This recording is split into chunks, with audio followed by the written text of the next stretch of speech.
Mas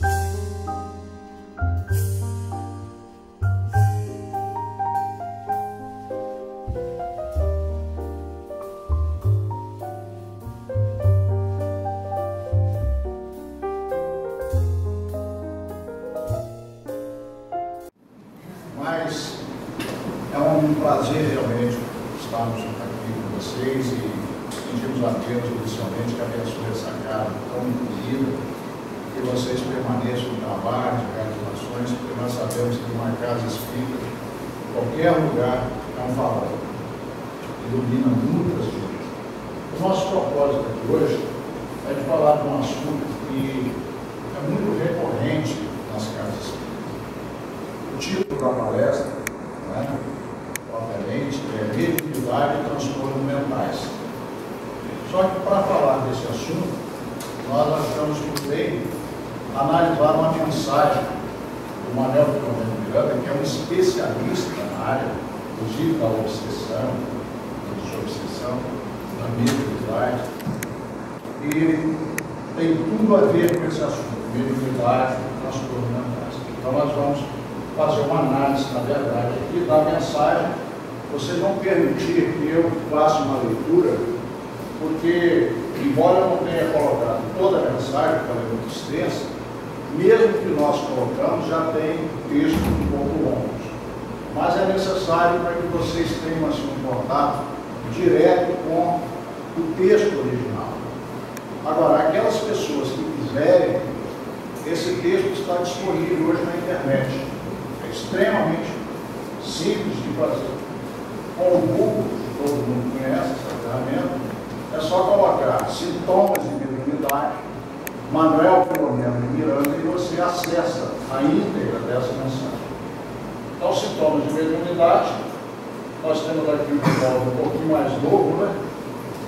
Imagina, o Divaldo falou desse congresso que está com 87, não parece, né? Parece que tem nem 75, talvez 75, 85. Trabalho muito bem, tem feito muito bem a Divaldo. E, aliás, ele vai servir de nossa referência ao final, quando nós fizemos alguns apontamentos. Bom, então, Divaldo todos conhecem, o Manuel Filomeno de Miranda, para quem não conhece, né? É a foto mais divulgada dele. Então, nós vamos fazer o quê? Nós vamos analisar trechos retirados da página psicografada pelo Eugênio Divaldo Pereira Franco. Isso foi em 10 de julho de 2000, lá nessa cidade da Bahia, chamada Paramirim, na Bahia. O espírito é Manuel Filomeno de Miranda, e a fonte onde foi publicado isso é esse Jornal do Espírito. Pelo menos isso foi a fonte que eu retirei da internet. Então vamos lá.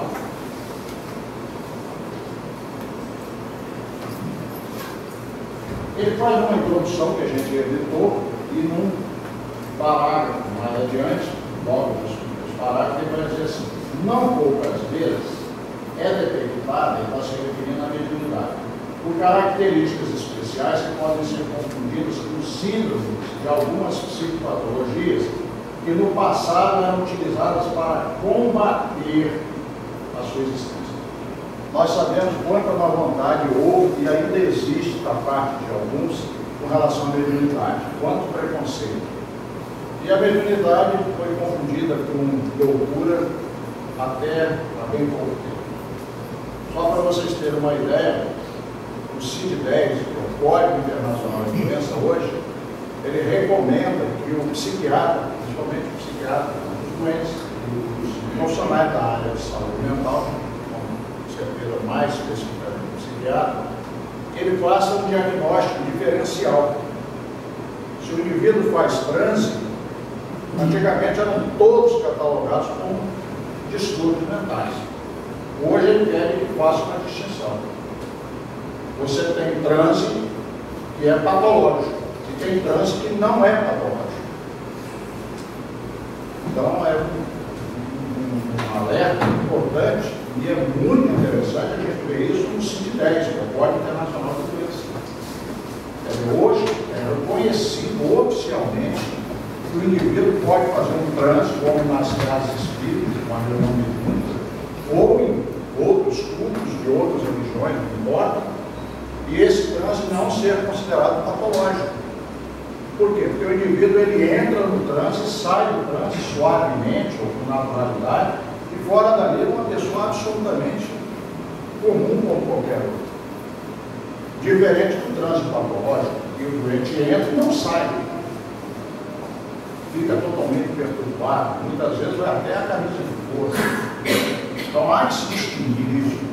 Uma outra questão importante que a gente quer levar ao início é que médiuns da categoria de Chico Xavier e Divaldo Pereira Franco, entre outros, ajudaram muito ao povo em geral, à população comum, a fazer essa diferenciação. E há uma tendência das pessoas a achar que mediunidade é loucura, ou correlacionada, pelo menos, com distúrbios mentais. Mas, em sã consciência, quem há de achar que o Chico era morto?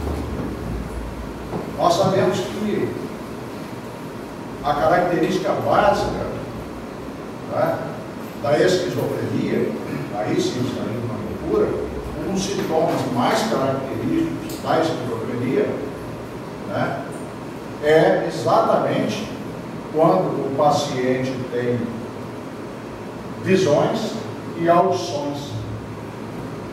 Mas isso é catalogado à conta de distúrbio. Ora, Chico via de forma contínua, ouvia de forma contínua, Divaldo também, e ninguém em sã consciência há de dizer que eles são esquizofrênicos. Não é verdade? A alucinação auditiva ou visual não escreve 412 livros, foram aqueles que a gente conhece do Chico, fora os que ainda virão por aí. Não que Chico esteja produzindo aqui, ainda vão ser trazidos, né, a público muitas coisas que ainda não foram publicadas. Divaldo, respeitadíssimo. Então, isso é para mostrar, né, que graças ao trabalho de Kardec, e depois desses médios e outros, felizmente a mediunidade hoje tem outra visão, mesmo pelo público comum que não conhece profundamente a questão. Mas os de má vontade sempre vão existir, e a gente tem que tolerar isso, faz parte da nossa caminhada. Depois ele vai dizer assim, isso é Manuel Filomeno Miranda. Sutis ou vigorosos, alguns desses sintomas permanecem em determinadas ocasiões, gerando mal-estar de sabor, inquietação e transtorno depressivo, enquanto que em outros momentos surgem em forma de exaltação da personalidade, sensações desagradáveis no organismo, ou antipatias injustificáveis, animosidades mal disfarçadas, decorrência da assistência espiritual de que se é objeto. Todos esses livros são nossos, não são do original. Esses destaques negrito, como nós que fizemos. Porque aí, se nós formos tentar analisar palavra por palavra, vai ficar mais para o seminário. Então a gente tem que trabalhar alguns aspectos da tese. Veja bem, ele está reconhecendo aqui, Manuel Filomeno, que a mediunidade, principalmente quando ela desabrocha, ela pode trazer uma série de sintomas que podem, inclusive, ser confundidos com distúrbios mentais. Então, vamos analisar aqui, logo de pronto, alguma coisa, mas ele vai detalhar mais depois. Mal-estar, geralmente, quando ela é clórica, a pessoa tem queixas nessa área, dissabor, inquietação. Inquietação é uma palavra que eu gosto de usar como sinônimo de ansiedade. Tá? Se você olhar direitinho, uma pessoa está com distúrbio de ansiedade, que ela tem primordialmente é inquietação. Transtorno depressivo. Então vejam bem, a maior queixa que a gente tem, ou a queixa mais frequente que nós temos nas casas espíritas, acredito que aqui ocorra também, quando você recebe no atendimento fraterno pessoas que estão com algumas queixas, tá? Nós vamos verificar que há uma frequência enorme de pessoas com queixas de ansiedade e depressão. Tá? E elas querem exatamente saber se aquilo é mediunidade, se não é, como livro. Por isso que o assunto de hoje é esse. Porque é uma queixa muito recorrente. Há uma situação que nós espíritas, principalmente, quem está ligado à área mediúnica, deve estar muito atento. Algumas dessas pessoas apresentam esse estado de exaltação da personalidade. São pessoas que ficam eufóricas demais. Essas pessoas, quando chegam na casa espírita, elas costumam chegar de uma forma que você diz assim: nossa, chegou quem faltava. Agora aqueles problemas que a gente tinha, aquelas soluções aí estavam aí esperando por acontecer, chegou a pessoa certa, porque ela tem uma disposição, ela vai fazer, vai acontecer, vai isso, vai aquilo, entusiasmo. Só que também a maneira que ela entusiasma, daí a pouco aparece. Então nós devemos ter muito cuidado. Eu acho que qualquer presidente de casa espírita sabe o que é isso aqui. Pessoas que chegam com essa exaltação da personalidade. Alguns meses depois, eles costumam nem voltar mais da casa. Mas pareciam ser assim, os melhores possíveis em termos de realização. Sensações desagradáveis no organismo é uma queixa frequente. Se há uma queixa que o médium tem, é de sensações desagradáveis no organismo. É o que se chama de somatização. Ele não sabe direito lidar com a situação, entra em sintonia. Olha que ele fala agora, a assistência espiritual tem que ser objeto. Ele diz que essa situação é decorrência da assistência espiritual tem que ser objeto. E quem traz normalmente o médium para a casa espírita, adivinha quem é? Quem que vocês acham que é? É o obsessor. O obsessor, eu costumo dizer, merecia um beijo na testa. Nós não deveríamos ter medo do obsessor, nós deveríamos ser agradecidos a ele. Porque é ele que traz o médium para casa. O médico está recalcitrante, está deixando para depois, amanhã eu vou, ano que vem eu vou. Quem é que eu trago? O obsessor. Por causa de quê? Por causa desses transtornos espirituais. Porque benfeitor espiritual, ao se aproximar do médium, mesmo que o médium seja deficiente, jamais provocará mal-estar nele. Quem é que vai provocar mal-estar? Só pode ser a aproximação de espíritos inferiores, comuns, muitas vezes adoentados, atormentados, e com muita frequência, inimigos daquele médium, ou que o considerem, pelo menos, um desafio. Então é isso que vai acontecer. Na sequência, ele vai dizer assim: muitas enfermidades de diagnóstico difícil, pela variedade da sintomatologia, têm suas raízes em distúrbio da mediunidade de prova. Aqui eu fiz questão de colocar até em vermelho para chamar a atenção, porque esse termo mediunidade de prova, ele é criado pelo Manuel Filomeno Miranda. Vocês não vão ver esse termo em outro lugar. É um termo que ele criou. Isto é, aquela que se manifesta com a finalidade de convidar o espírito a resgate afetivos de comportamentos perversos ou doentios mantidos na existência passada. Vejam que coisa interessante.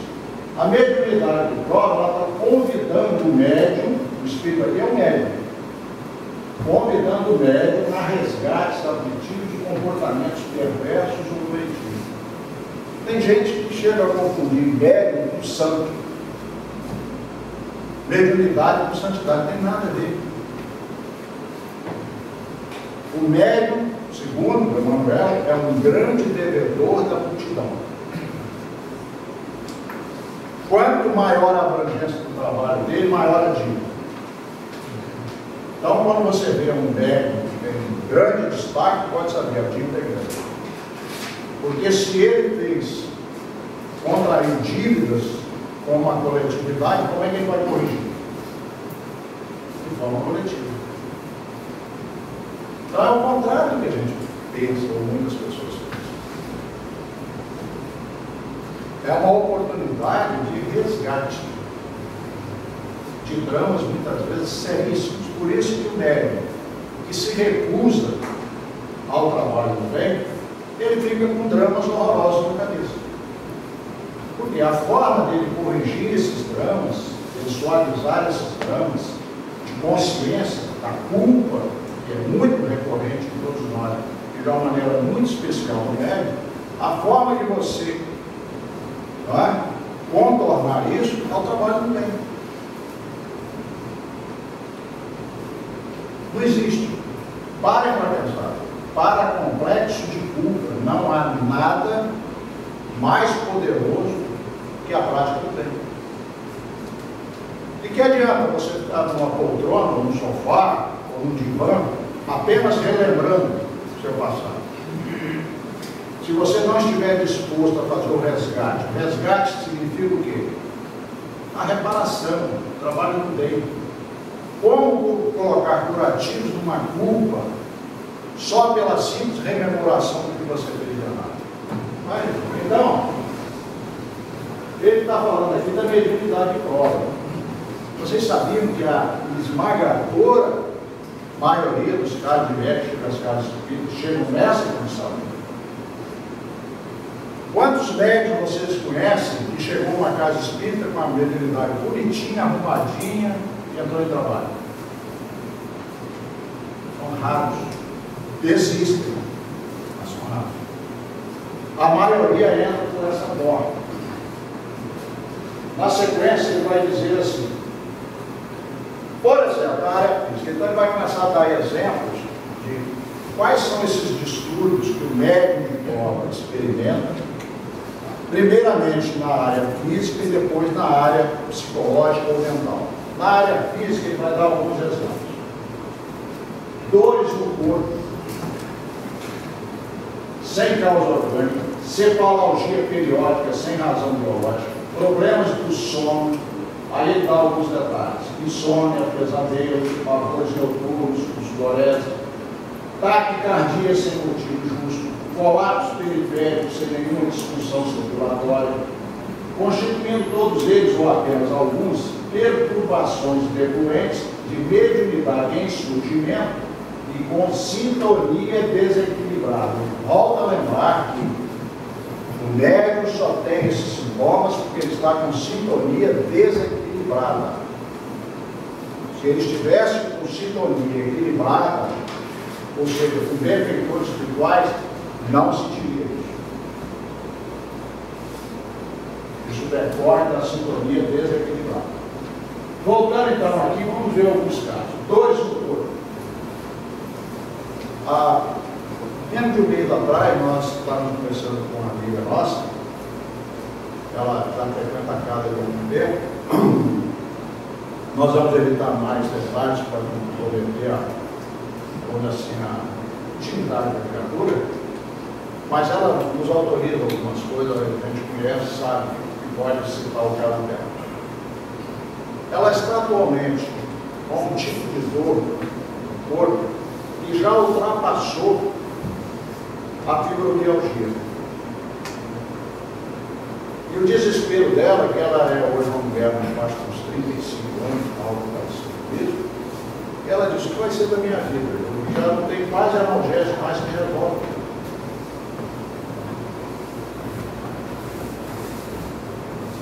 E o caso dela está muito bem enquadrado na mediunidade de prova. Então, dores do corpo é uma situação muito recorrente. Cefalgia são essas dores de cabeça ou enxaquecas que as pessoas têm, que não tem solução, aquela dificuldade toda. Com relação a sono, olha como é recorrente essa história do sono. As pessoas reclamaram que tem problema de pesadelo, ou problema de insônia, pavores noturnos, acordam com o coração aos saltos, assustadas, e por aí vai. Nós não podemos simplificar as coisas e dizer que toda a insônia é devido a isso. Nós vamos fazer esse reparo logo no início para não deixar tudo. Mas há casos de pessoas que têm insônia porque elas estão num processo obsessivo e quando elas saem do corpo, quem é que elas encontram logo de cara esperando? E o que elas fazem? Se possível, voltam depressa para o corpo, que é a defesa que tem. Mas é aquele sono tumultuado. Algumas dessas pessoas passam inconscientemente a ter medo de dormir.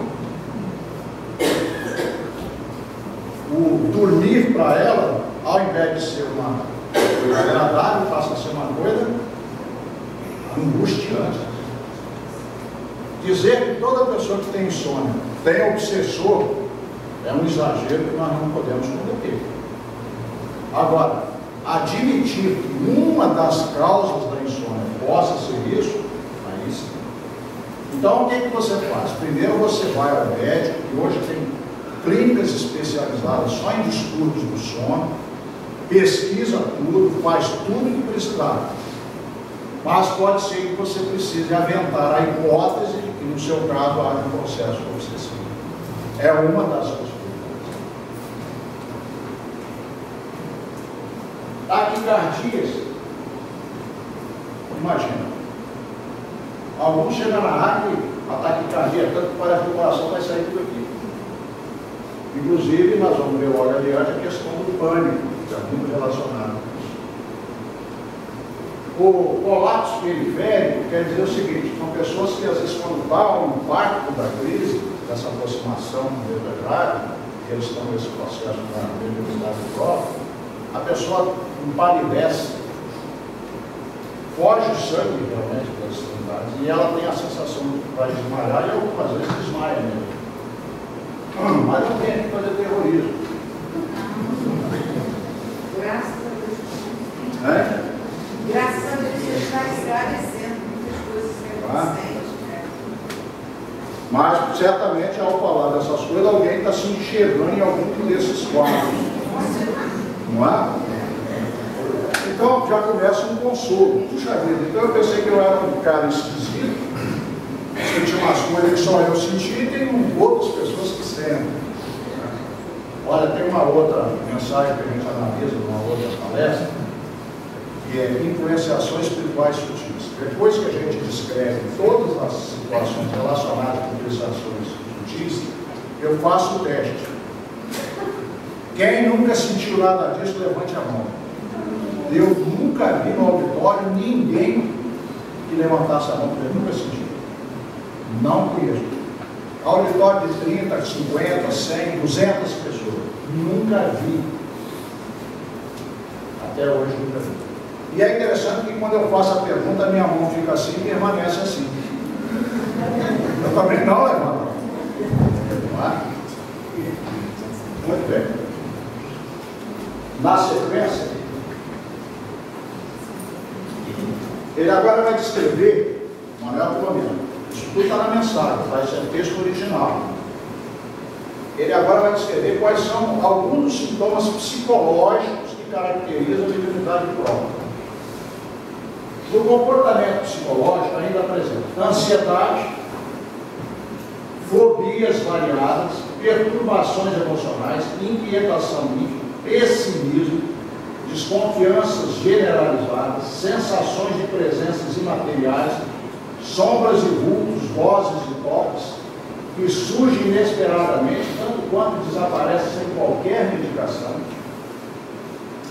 representando distúrbios mediúnicos inconscientes que decorrem da captação de ondas mentais e vibrações que sincronizam com o perispírito do enfermo, é o médico no caso, procedentes de entidades sofredoras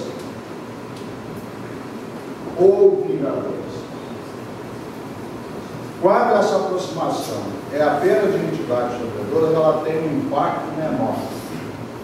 Quando ela é de um espírito vingador, o impacto é muito mais grande. Isso aí é tranquilo. Quem vive na prática mediúnica, de obsessão, sabe disso. Quando você pega um caso de depressão mais brando, pode ser que você encontre do outro lado só um companheiro desavisado, talvez uma certa malquerença. Agora, quando você pega casos cruéis mesmo, muito insidiosos, geralmente você vai encontrar dramas muito dolorosos e ódios muito sentidos. Isso aí é muito comum. Então, elas são atraídas pela necessidade de refazimento dos conflitos. Quantos conflitos não resolvidos? Quantos dramas que deixamos para trás, mal resolvidos, pelo nosso egoísmo, pelo nosso orgulho? Quantas situações? E isso vai surgir de forma muito intensa nessa eclosão. Em que vamos enganados mesmo. Vamos voltar. Quadros muito comuns. Ansiedade, que até falamos, acho que seria necessário. Fobias variadas. Só lembrar, porque a gente está falando com o geral, esclarecer. Você tem um medo. O medo é uma emoção normal e necessária. Deus não faz nada de forma errada. Se nós temos o medo na nossa constituição psíquica, é porque ele foi criado por Deus. E ele tem finalidade. Quando você tem um medo de um animal bravio, um cachorro, você se cuida. Quando você se expõe a um perigo no trânsito e você sente um certo medo e retrai, você está se defendendo. Então o medo é uma defesa. É o medo que faz o indivíduo ser previdente, não gastar tudo, guardar um pouco para dias mais difíceis. Então o medo, dentro de um certo limite, ele é uma emoção necessária para preservar a nossa vida em boas condições. O problema é quando ele ultrapassa certos limites. E aí ele entra no campo da fobia. Ter um certo medo de andar de avião é até razoável, um receio. Mas o indivíduo pode chegar a ter uma fobia, ou seja, ele não entra no avião, não consegue entrar. Aí nós já estamos no campo da fobia. Olha, a quantidade de fobias que o ser humano tem são tão grandes que vocês olharam a lista e vocês vão assim, ai, não sabia que tinha esse tipo de possibilidade. As fobias são de uma variedade que vocês não podem imaginar. Eu vou evitar de ficar aqui, porque pode até sugerir alguém, eu não tenho essa, eu vou pegar também essa.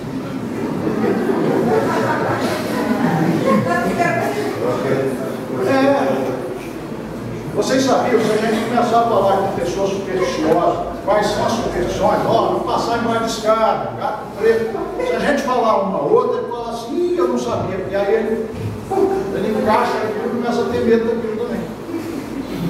Então nós temos que ter cuidado. Às vezes a gente vai falar certas coisas, tem que ter cuidado. Não é? Vamos lá. Pessimismo. Queremos só chamar a atenção disso, gente. Mais uma vez, talvez a gente já tenha feito uma palestra sobre isso aqui. Pessimismo é doença. Para com essa história de achar que seu pessimismo é porque você é uma pessoa realista. Isso não existe. Pessimismo é doença. E causa muito mal-estar, estraga a vida, estraga o prazer de viver. Ninguém é culpado necessariamente de ser pessimista. Mas você não precisa continuar sendo. Você pode fazer um esforço para superar. O maior especialista em pessimismo no mundo, pelo menos é o que eu penso, é o Norman Vincent Peale, que escreveu um livro chamado O Poder do Pensamento Lógico. Ele diz que a maioria da população é pessimista. Não se sabe por que isso, mas a maioria é. Ou seja, a maioria da população, se você pegar esse copo aqui e perguntar para, não vou fazer esse teste com vocês não, eu só perguntar o que vocês estão vendo, uma parte das pessoas diz que vê meio copo vazio. E outra parte das pessoas diz que vê meio copo cheio. Aparentemente é a mesma coisa, mas não é. O pessimista vê o que falta. O otimista vê o que tem. E isso faz uma diferença enorme. Pessimista é alguém que está sempre esperando algo ruim que vai acontecer. E ele olha sempre a vida por uma janela mais cinzenta. E isso traz mal-estar para ele e para quem convive com ele. A má notícia é que a maioria da população é pessimista. A boa notícia é que o pessimismo tem cura. Você pode curar o pessimismo. Geralmente pertencentes ao capítulo das obsessões simples, revelam a presença de faculdade mediúnica em desdobramento, requerendo os cuidados pertinentes à sua educação e prática. Vamos voltar. Ele está dizendo que esses sintomas, de modo geral, se enquadram naquilo que Kardec chamou de obsessão simples. Nós não vamos trabalhar isso aqui hoje, porque senão vira seminário. Só lembrar rapidamente que Kardec conceitou a obsessão como obsessão simples, subjugação, fascinação. Só que depois de fazer isso lá nos médicos, lá no livro da Gênesis, ele admitiu um quarto caso, que ele chama de possessão. Enquanto ele, no livro dos médicos, ele acha que possessão é uma linguagem inadequada, ele vai revisar o ponto de vista dele lá em 1868, quando ele escreve o livro da Gênesis, ele admite a possessão. Em 1861, ele não tinha casos suficientes de observação que o levasse à conclusão de que devesse existir a possessão. Mas ele revelou o ponto de vista. Aqui ele está dizendo que esses sintomas que nós estamos falando estão capturados naquilo que Kardec chama de obsessão simples. Agora, olha o que ele diz aqui: requerendo os cuidados pertinentes à sua educação e prática. O que acontece com a maioria das pessoas que chegam com esse sintoma na casa espírita?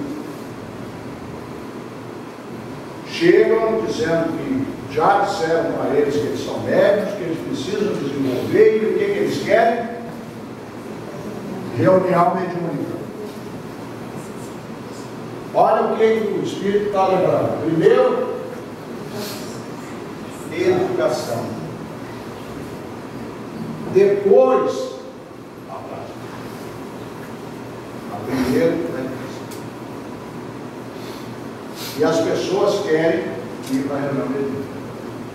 Com isso, elas fazem, criam, e isso está, infelizmente, estabelecido mesmo no Espiritismo, tudo que Kardec ensinou e todos esses maravilhosos autores ensinam, André Luiz, André Filomeno e tanto outro, mas infelizmente nós temos um paradigma dentro do movimento espírita que é o seguinte: mediunidade é doença e reunião mediúnica é remédio. E o médico, enquanto ele não colocar o pé dentro da reunião mediúnica, ele acha que não tem solução. Então essa nossa palestra vai prosseguir agora para a gente ver o que o André Filomeno recomenda para a gente. Nem todos os indivíduos, no entanto, que se apresentam com sintomas de tal porte, determinado próprio, necessitam exercer a faculdade de que são portadores. E tem gente que acha e acredita que todo indivíduo que tenha sintomas de mediunidade, ele é médico e tem que exercitar ou exercer a sua tarefa de médico. Está falando claramente para nós: nem todos os indivíduos, então, que se apresentam com sintomas necessitam exercer a faculdade que são competentes. Essas pessoas têm característica de mediunidade, mas não têm compromisso nessa tarefa. Após a conveniente terapia, que é ensejada pelo estudo do Espiritismo e pela transformação moral do paciente, que se fazem indispensáveis ao equilíbrio pessoal, recupera a harmonia física, emocional e psíquica, prosseguindo, no entanto, com outra visão da vida e diferente comportamento, para que não lhes aconteça nada pior, conforme elucidava Jesus, após o atendimento e a recuperação daqueles que buscavam e tinham quadros de sofrimentos repetidos. Então, o que ele está dizendo aqui para nós? Que a primeira coisa a ser feita com qualquer pessoa que se apresente numa casa espírita com esse sintoma da chamada mediunidade de prova, a primeira coisa a ser feita é o quê? Estudo. A experiência tem nos mostrado pessoas que se apresentam com esses quadros e que até vieram para algum lugar e disseram: você é médico, você deve entrar em reunião mediúnica. Essas pessoas são convidadas a estudar a doutrina, além das palestras doutrinárias, que é desobsessão em grupo. Vou até abrir um parênteses, você saber que tem médios, isso não deve acontecer aqui com você, mas tem casas que tem isso. Tem médios que só frequentam a instituição no dia da reunião mediúnica. Eles não vão a nenhuma outra tarefa. E eles acham que não precisam, por exemplo, de assistir a reunião doutrinária. Ora, a reunião doutrinária é desobsessão em grupo. Todos nós precisamos. Quem fala, precisa falar um dia e muitos outros dias sentar e ouvir. Até mesmo que quando a gente fala também, a gente fala para a gente mesmo. Então, a desobsessão em grupo que se dá com a reunião doutrinária precisa ser mais refletida. Mas, não somente isso. Ele vai buscar conhecer a doutrina, vai ler, vai estudar, mas se ele fizer isso em grupo, dentro da casa, com certeza ele vai ajudar muito. Resultado, nós temos visto muitos casos de ansiedade, lembra daqueles sintomas de ansiedade, de depressão? As pessoas começando a melhorar e melhorando significativamente só porque passaram a frequentar a casa, assistir com assiduidade às reuniões doutrinárias, tomar passe, começar a estudar a doutrina, principalmente no livro. Por quê? Porque ocorre isso aqui. Se não ocorrer, não tem melhora nenhuma. Mas se você, através do estudo, reflete e muda seu modo de pensar, o que acontece quando nós mudamos o nosso modo de pensar? Se nós mudamos o nosso modo de pensar, nós mudamos o nosso modo de sentir. Até aqueles sintomas que o médium tem, eles vão diminuir de intensidade. Por quê? Porque ele vai aprender a lidar com aquela situação. Vai aprender a lidar com as emoções, vai aprender a traduzir os fatos e as realidades da vida e as situações com um outro prisma. Na medida que ele acalma a sua mente, e ele entra num campo de resignação, passa a enxergar a vida de outra forma, adquire novos valores, muito daqueles sintomas de ansiedade e depressão desaparecem.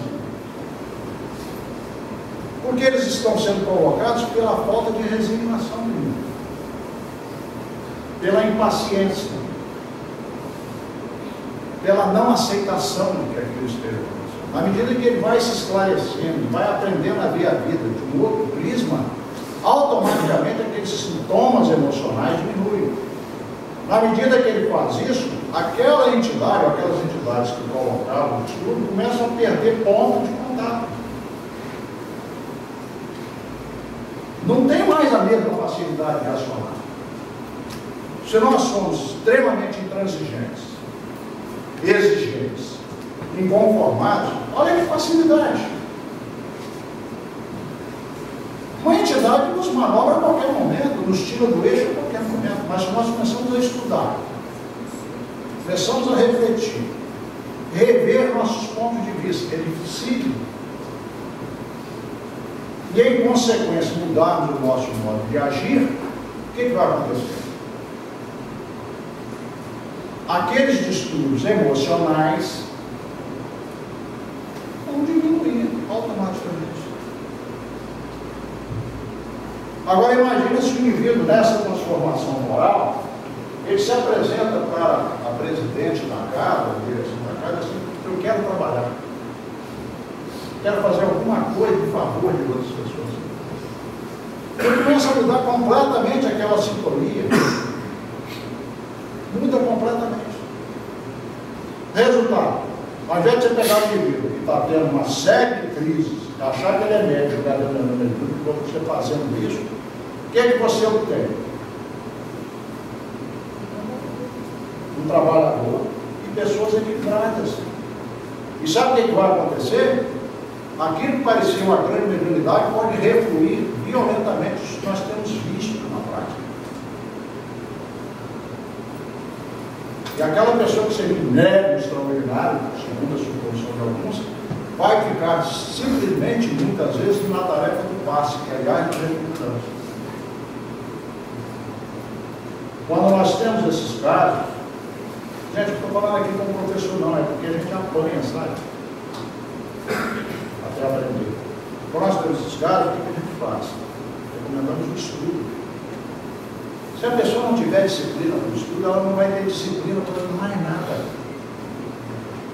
Se ela não tiver interesse de conhecer a doutrina, ela nunca vai ser um médico competente dentro da sua tarefa. Não tenho a menor dúvida disso. Ah, mas eu vou frequentar quanto tempo? É aí que é o ótimo. Você faz um médico em menos de 2 anos? Não faz.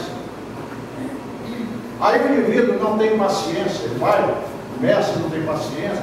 Ora, se ele não tem paciência, não tem continuidade, não tem persistência, como é que ele vai se candidatar a uma reunião mediúnica? Você está testando o indivíduo ali. Então, veja bem, eu poderia falar muitas coisas, eu tenho que passar. Então, olha como o Espírito está dando importância aqui, ao estudo do Espiritismo. O que é Espiritismo? É cristianismo redivivo. É o ensinamento de Jesus na sua maior pureza. Quando nós passamos a refletir sobre o ensinamento de Jesus, nós vamos buscar transformação automaticamente. Sermos menos rebeldes, um pouco mais solícitos e assim vai. E é aí que as coisas prestam. Então, ele diz assim, que se faz indispensável o equilíbrio pessoal. Recupera a harmonia física, emocional e psíquica. Ele está dizendo que isso aqui faz aquilo que o indivíduo está pensando que ele vai obter lá na mesa mediúnica. Ele está afirmando que estudo do Espiritismo e a transformação moral fazem aquilo que ele está buscando. Que é a harmonia física, emocional e psíquica. E aí o que pode acontecer? Pode prosseguir, pode inclusive ir embora da casa espírita. Nós não temos que ter a pretensão de achar que toda pessoa que chegar à casa espírita tem que ficar na casa espírita. Alguém pode chegar à casa espírita, receber ajuda, se tranquilizar, melhorar e seguir adiante. Deus sabe para onde e onde vai seguir. É essa a visão. O importante é que ele tenha outra visão de vida e diferente comportamento. Há um ditado que diz uma coisa que eu acho fantástica: nada muda se você não muda. Tem pessoas que chegam na casa espírita com esses estudos, 4 anos depois elas estão reclamando. Elas continuam com o mesmo estudo, com a mesma dificuldade, com isso, com aquilo, e chega a dizer, sabe o quê? O espiritismo é fraco. Eles precisam procurar um espiritismo forte. A pergunta é: você mudou? Se você não mudou, você pode ficar mais 4, pode ficar mais 15. A pergunta é: você mudou? Nada muda e você não muda. Coloque esse indivíduo na reunião mediúnica, sabe o que vai acontecer?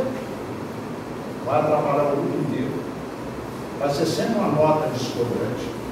Você tem um trabalho seríssimo montado para fazer as obsessões, que o indivíduo é desagregador dentro da sua estrutura. E aí você achando que ia fazer uma grande caridade, pegou essa pessoa porque ela sofre, porque ele some, porque de vez em quando dá uma crise, porque não sei o quê, porque tem muita ansiedade, porque é médico, aí joga dando uma reunião mediúnica. O que você fez? Estragou todo um trabalho que você veio pacientemente. Isso é uma nota discordante para o espírito.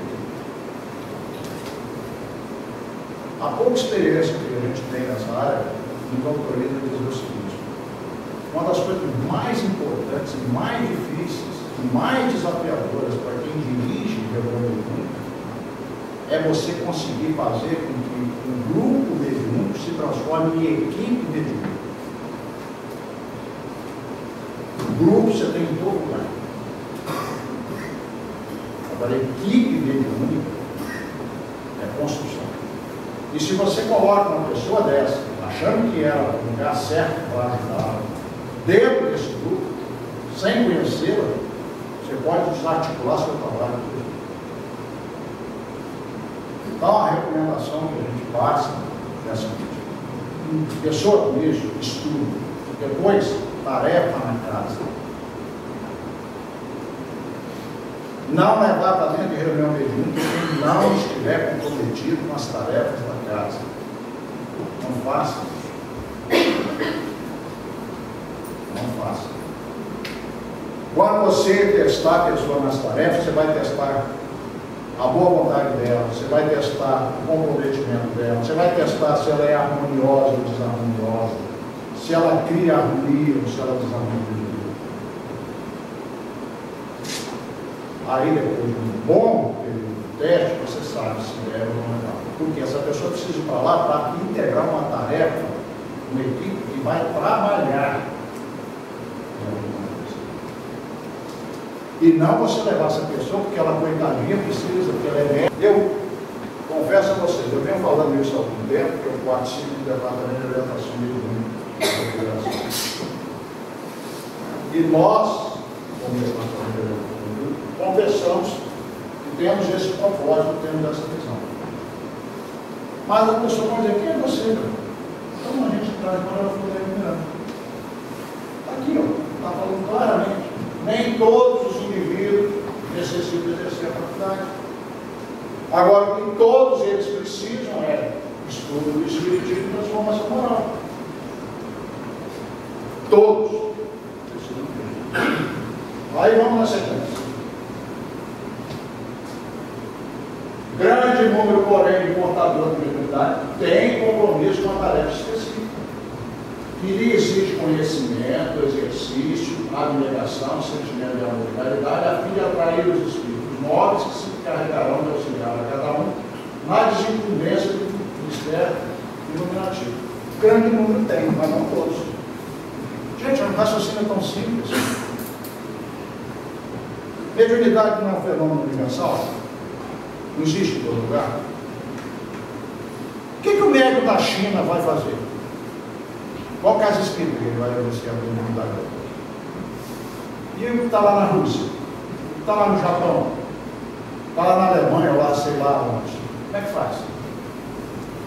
Todo indivíduo que volta, ou que vem nessa encarnação com propensão à mediunidade, tem que ir para uma casa espírita? Como? É só raciocinar. Agora, se esse indivíduo estiver centrado numa atitude correta, católico, espírita, protestante, budista, o que for, onde for, ele exerce a mediunidade. Outro erro gravíssimo do médico que é achar que a mediunidade dele funciona com chave. A reunião mediúnica é numa quarta-feira, por exemplo, vamos supor que fosse quarta-feira, 20 horas, ele chega aqui, 5 minutos antes ele abre a mediunidade. Funciona durante 1 hora, quando ele sai, ele fecha e vai embora. Isso não existe. Não existe. Você é médium 24 horas. Tanto que tem distúrbio de sono, para ver, se não cuidar da família. O que você faz com as outras horas? Olha, se numa semana você trabalhar 1 hora, a semana tem 168 horas. O que você faz nas outras 167 horas? Deixa de ser médium? Então nós temos que começar a parar para pensar, senhores. Mediunidade é 24 horas, mediunidade é tarefa a qualquer momento. Quando você desce do seu pré-cumprimento com a educação do Deus, você pode estar colocando a sua mediunidade em ação. Quando você ouve um filho, quando você ouve alguém, quando você dá um conselho. O médico não exerce a mediunidade só naquela horinha de psicologia. São 24 horas. E aí a gente vai dando razão com a nossa mente. Olha o que ele enfatiza. Primeiro, conhecimento. Como é que você quer exercer a mediunidade sem conhecer? Mediunidade envolve corpo do médico, aparelhagem nervosa do médico, cérebro do médico, mente do médico, perispírito do médico, para simplificar. Sem falar que tem um espírito comandando tudo isso. E envolve uma entidade espiritual, que só não tem o corpo físico, tem o perispírito, o cérebro espiritual, consequentemente, e mente. Você acha que é simples lidar com isso?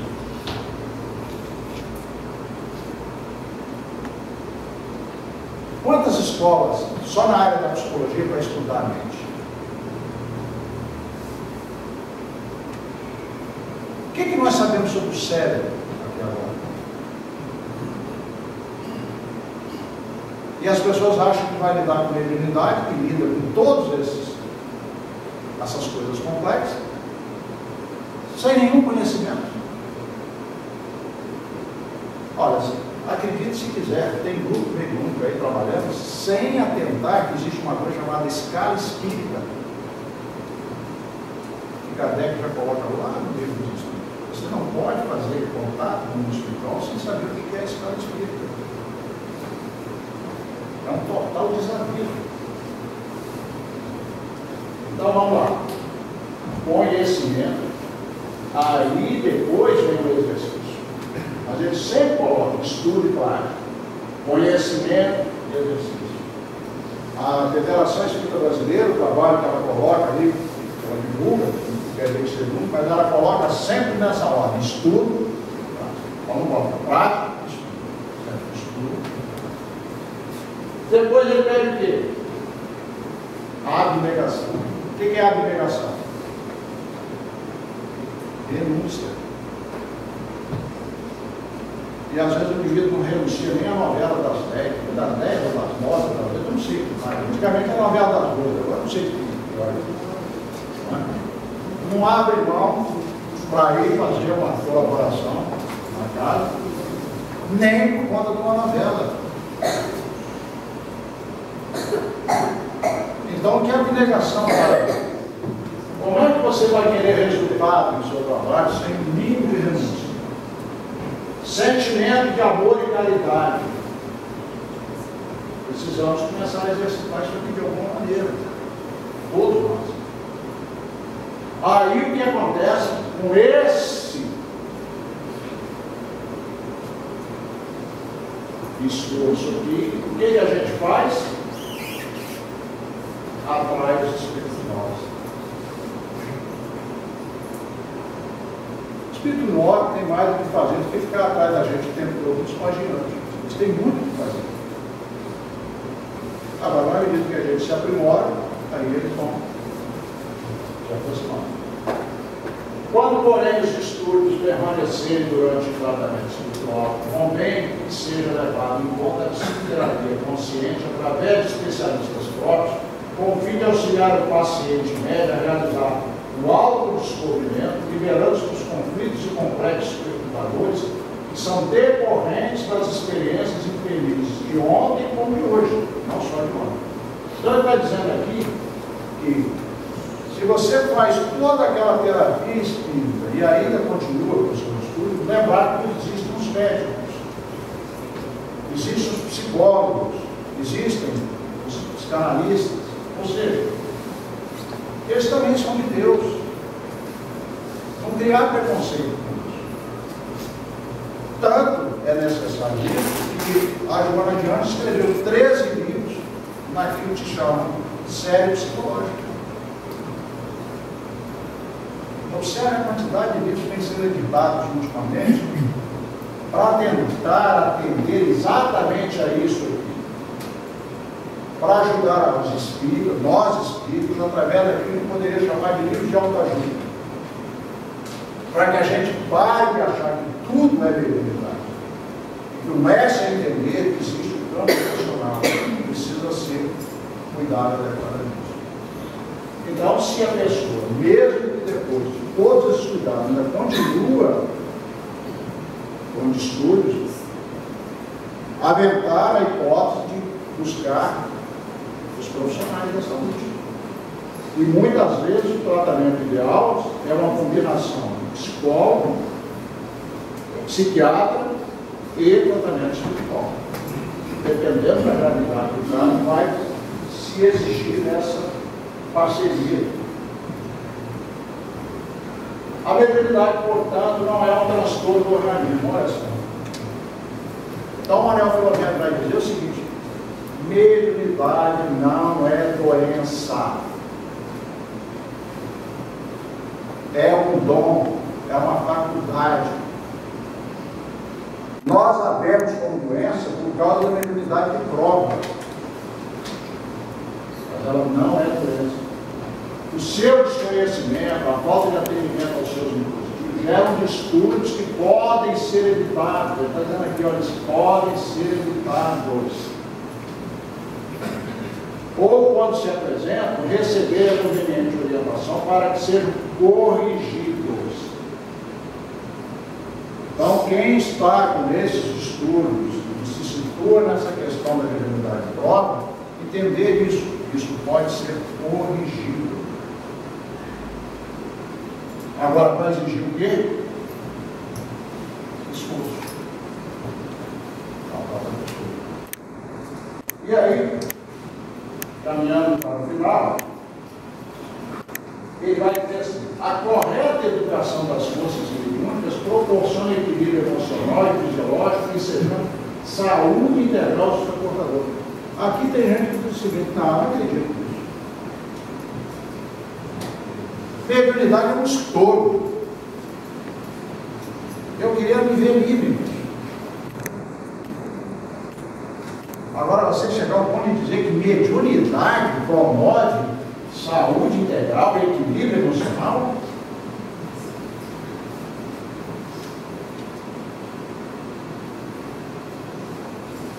Divaldo Pereira Franco conta, ele conta, um homem jovenzinho, atormentado, ele passou também na mediunidade atual. Ou vocês acham que não? Aí você diz assim: ah, mas os médiuns mais elevados, não. Chico, por exemplo, não passou por isso. Chico passou, sim, senhor. Os distúrbios de sono do Chico eram tão grandes, os espíritos o atormentavam tanto, que ele já não sabia mais o que fazer. Com quem que ele foi se aconselhar? Um padre. Ele escapou de ser internado como louco. O pai dele estava pensando em interná-lo como louco. Sabe por que ele não internou como louco? O Chico, hein? Sabe por que ele não foi internado como louco? Porque ele, muito jovenzinho, adolescente, já trabalhava e trazia sustento para casa. Se internasse, como é que ia ficar? Então leiam a vida do Chico e vejam se ele não teve lá os percalços, a mediunidade de prova dele lá, o momento dele. Agora, faça um pequeno exercício e pense o seguinte: se o Chico tivesse feito o que fez, onde é que ele teria terminado? Com a mediunidade aberta do jeito que é.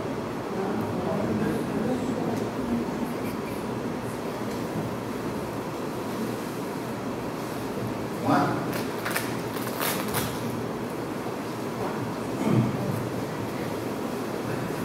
Cuidadosamente atendida, a mediunidade proporciona bem-estar físico e emocional. Volto a dizer o contrário do que as pessoas pensam. Quer dizer que ela pode proporcionar bem-estar físico e emocional, contribuindo para a maior captação de energias refrigerantes que alçam a mente a regiões felizes e nobres, de onde se pode aurir conhecimentos e sentimentos inhabituais que amordoseiam o espírito e enriquecem de beleza e de paz. que está em Chico, está em Francisco. Estão vendo assim? Tá? A mesma percepção aberta que a mediunidade proporciona, que pode trazer conflitos, dificuldades, é a mesma percepção que abre canal para você também ir à altura de outros que vão. É o mesmo canal. Então, esses médios que conseguem levar o seu trabalho nesse nível, eles conseguem alçar a mente a regiões felizes e nobres, conseguem perceber belezas e sentimentos de paz que um ser comum não consegue. A mesma percepção que joga lá embaixo pode jogar lá em cima. Questão de direção.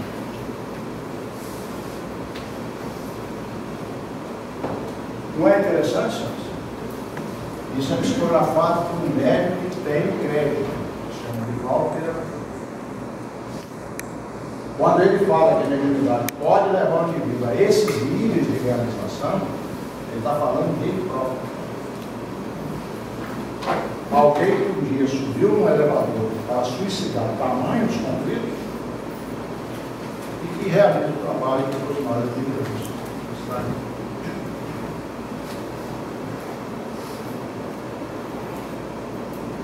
Alguma pergunta?